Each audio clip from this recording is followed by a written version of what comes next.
much, and just letting me be able to even be up here. So please turn to James 4:14. The title of my message will be Time's Ticking. It says in verse 14, whereas ye know not what shall be on the morrow, for what is your life? It is even a vapor that appears for a little time and then vanisheth away. Just time is flying.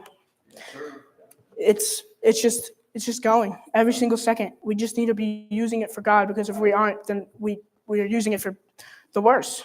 So I just like to start it off with, we need to use our time wisely and use it for God. My first point will be willing. Isaiah 1:19 says, if you be willing and obedient, you shall eat the good of the land. God is not going to use someone who does not want to do anything. He's not going to use someone who's unwilling or is just lazy.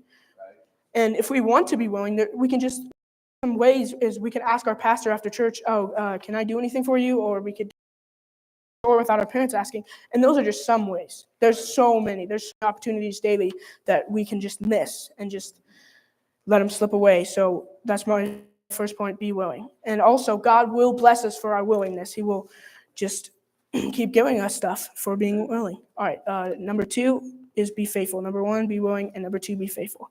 Matthew 25:21 says, his Lord said unto him, well done, thou good and faithful servant. Thou hast been faithful over a few things. I will make thee a ruler over many things. Enter thou into the joy of thy Lord. Church prayer and Bible reading, if we're not doing them, then how is God going to be able to speak to us or even use us? Sunday nights and Wednesday nights are good for us, and Sunday mornings as well. But if that's the only feed we're getting, then we're not gonna grow at all. If we have a car that works 50% of the time, then we're gonna want a new one. If we have a gun that works 50% of the time, then we're gonna say, oh, this is a faulty gun, I got a new one. This is the same with us. If we only work 50% of the time, then how is God gonna be able to use us? We need to work 100% of the time for him. So that is my second point, be faithful. Number 1 is be willing. Number 2 is be faithful. And number 3 is be prepared. 2 Chronicles 12:14 says, and he did evil because he prepared not his heart to seek the Lord. This verse is talking about Rehoboam and how wicked he was, and so number 1, trying to tell us something right now. He might be trying to tell us, this VBS, I want you to actually do something. I want you to actually lead someone to the Lord. I want you to be ready. So you need to prepare for VBS. That's why we have these lessons, so that if a teacher is out, then we can, if we're a helper, we can help teach it. So that's why we need to be prepared, because God might be trying to use us through VBS or some other meeting, and we're not prepared, so we can't receive or be used by God. So number 1 is be willing. We need to be willing to be used by God. Number 2 is be faithful. God needs a willing servant, faithful servant who works 100% of the time. And number 3 is be prepared. God might be trying to tell us something, but we aren't prepared, so we can't hear it.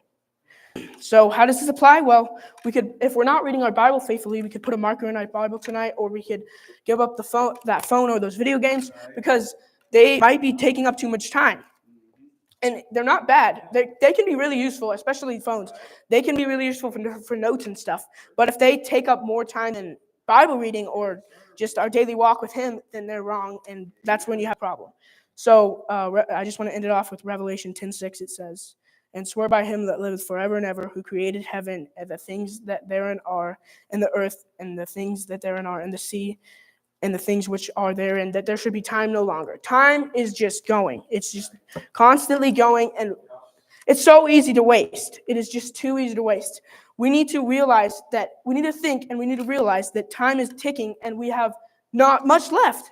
We have not much left. So, for now, it is ticking. So in conclusion, time is ticking. Are we going to do something with it, or are we going to just let it tick away? Amen. That's a good message right there.